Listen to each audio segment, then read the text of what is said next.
Hey future millionaires, this is Phil from Next Chapter Financial Solutions and Services, and in this video we're going to go over 5 ways that you can elevate your personal finances. That's right, we're doing another article recap where we're going to recap 5 things that you can be doing to improve your finance game every day. Before we jump into things, please take a moment to like, subscribe, and share, and please drop a comment. Thank you so much and hope you enjoy the video. We're on a journey here financially, and this article helps us understand 5 steps, 5 ways we can elevate our personal finances and elevate it to the next level. This article quickly highlights the importance of understanding what your income is and having a good spending plan in place. And it talks to additional things you can do to fine-tune your spending plan to help you gain control and elevate, move you up to the next level. All right, so the first item is automate savings from your paycheck. Now, there's a couple ways you could attack this. We're going to go through them. Okay, so in many cases, you have the opportunity to update at least your direct deposit. And so you could make that your direct deposit after you have a good understanding of what you think your savings can be every single paycheck. You could update your direct deposits, go into one or more banks, or even one or more saving accounts with a bank. So you could have a portion go to a checking account, a portion go to a savings account, or a portion go to a checking account, a portion go to a high yield savings account, and so on and so on. And if that doesn't work, automatic transfers. That's right. We can talk through that in a second. Okay. Automatic transfers is real simple. You can go in like you're making a transfer from one account to another, but instead of just doing on demand, you could schedule it out. That's right. You could do days of the month. I've done this in the past. You could do it just bi-weekly. I usually do this the day of my paycheck. If you're going to do days of the month, I do it like the day after. So if you're the 1st and 15th, I always do it like the 2nd and 16th. And that's right. Banks will account for the weekends, so don't worry about that. So again, there are ways you could do this to make this automatic. It's about getting in front of it and understanding what's going to happen and having a good plan and understanding. And you can just make it automated, and it happens all the time. And to make this as automatic as possible, it's less on you, the person, or the team if you're married and whatnot, to make this all happen, because we all have busy lives. So that's why it's so important to take this step of making this as automated as possible so you can see those results over time. Consistent actions in your personal finances over time really can build up to some great results. The number 2 thing this article calls out is find extra ways to save. And I love it because it's such a great point. Simple things. You could use coupons as occasion, use public transportation, carpool with a friend.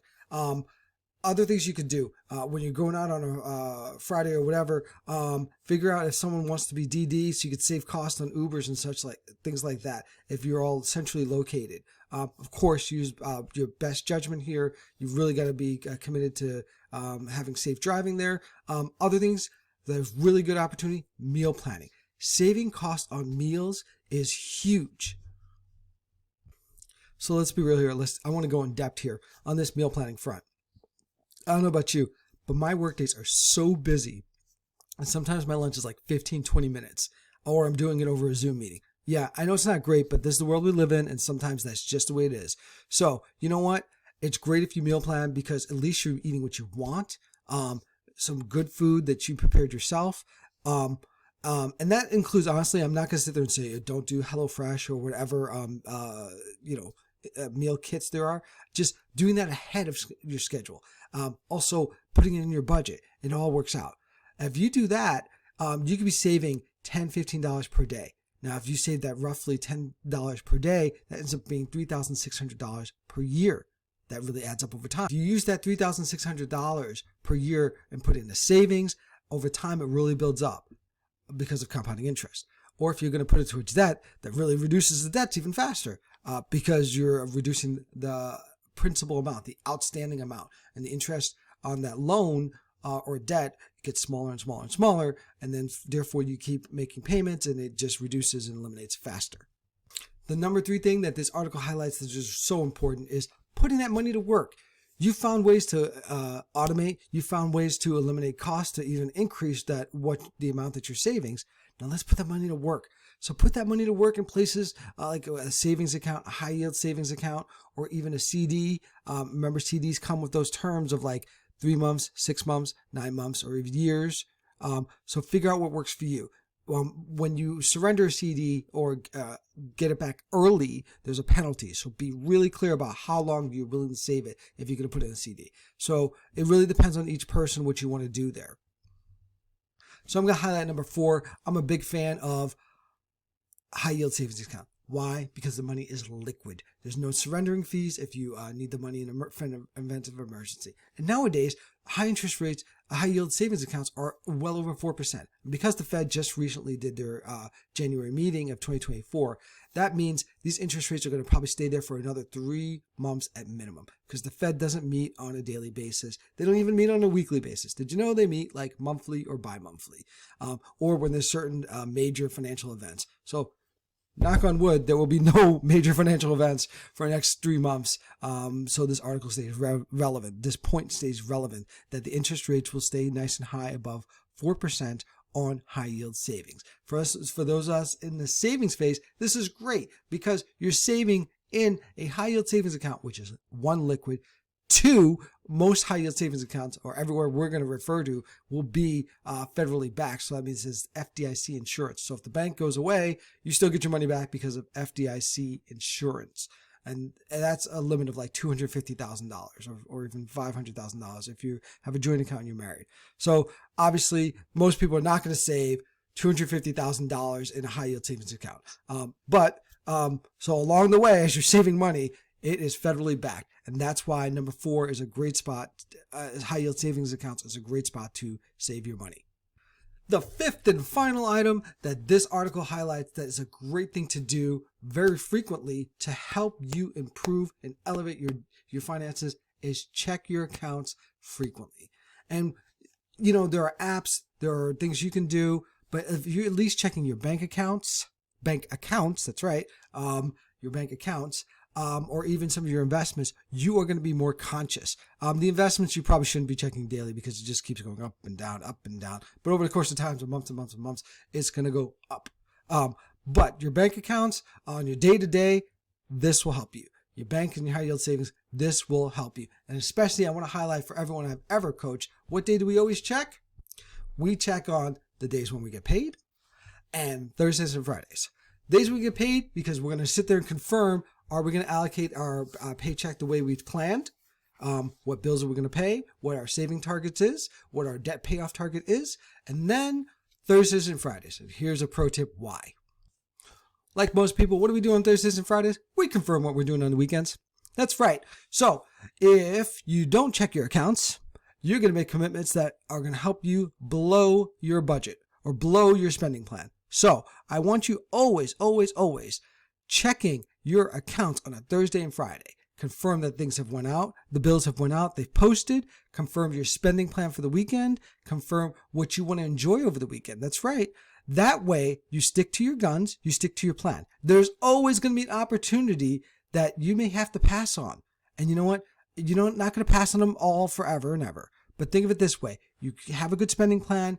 You make a good plan for the weekend. You will achieve your goals. You'll have a nice weekend, but you won't blow it. You won't sit there and incur more debts because you weren't thinking about it, because you had no idea what was happening. So that's a pro tip here. Check your budget, your spending plan on Thursdays and Fridays. Check those bank accounts on Thursdays and Fridays. That way you don't overcommit. And then, especially if you have some money extra saved, if you're going to go out, you spend that money and you say, okay, I've spent my money. I'm done. All right. That doesn't mean you can't have a good time. You just got to be conscious. That's right. There's other people who actually even call it. They call it the conscious spending plan. And you know what? I got to give them credit where credit's due. They're right. Having a conscious spending plan is not a bad idea. So again, I hope you found this interesting. We'll do a quick recap on all 5 just in case you didn't get them in a moment.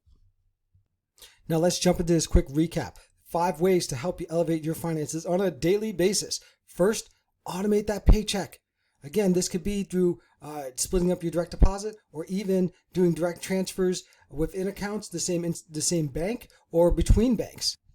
Next up, find small ways to save. Again, $10 savings every day can end up to being close to $3,600 over the course of a year. And that can really add up over time. Number 3, find ways to put that money to work, that extra savings to work. It could be either paying off debts, putting extra towards debts, or even putting towards your savings for whether it be a big purchase or even just your emergency fund. Number 4, put that savings to work in a HYSA or a high yield savings account. So again, grow your savings in a high yield savings account. That's a great spot. It's liquid. In the event of an emergency, you can remove the money without penalty. And that's a big thing. So put that savings to work.